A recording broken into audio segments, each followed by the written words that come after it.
呢間李掌櫃牛肉麵聲稱自己啲小菜任食，飲品任飲，究竟呢個係噱頭定係真係值得一食？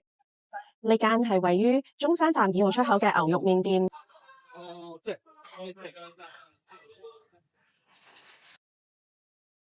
小菜吃到飽，同埋飲品無限飲。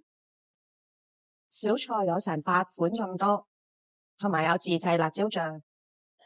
幫大家拎咗幾樣小菜返嚟，有呢個蝦木耳啦，跟住有佢哋嘅台式泡菜，同埋一啲豆片啊、豆乾咁樣，跟住仲有個海帶。佢哋嘅免費嘢飲咧，其實淨係得可樂嘅啫，得無糖可樂同埋有糖可樂。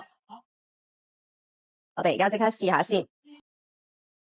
呢個蝦木耳咧，佢係有啲辣辣地、酸酸地，都幾開胃嘅。同埋咧，佢個口感係脆嘅，再加埋啲薑絲咧，我覺得都幾搭。呢個係好食嘅。跟住咧就係台式泡菜啦。咁個台式泡菜係酸酸甜甜嘅。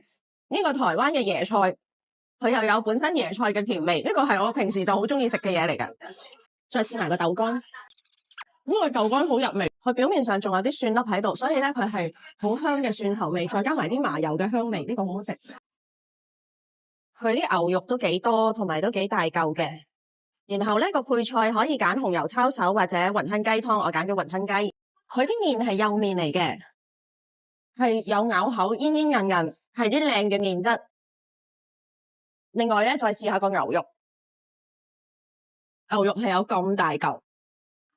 我喺台灣都食過好多牛肉麵噶啦，睇下呢間靚唔靚先。佢個牛肉咧係好易咬得入，一個80歲嘅阿婆咯，都應該好容易就食到。個牛肉好入味，同埋好腍，好好食。跟住咧，我哋再試下雲吞雞湯，飲一啖湯先。我覺得雲吞雞湯咧就似係味精湯多啲啦。咁但係咧，佢呢個牛肉麵真係好值得食。佢上餐嘅速度都算快，可能因為今日平日咧唔係好多人。試下個雲吞先。我哋唔好期待佢同港式雲吞有得比，佢只係一個擺喺水度煮嘅水餃嚟嘅啫。我覺得如果大家有時間嘅話咧，可以喺去機場之前嚟食一餐，咁你就可以食到好飽啦，可以嗌好多，可以攞好多小菜啦，然之後咧就安安心心咁樣去機場啦。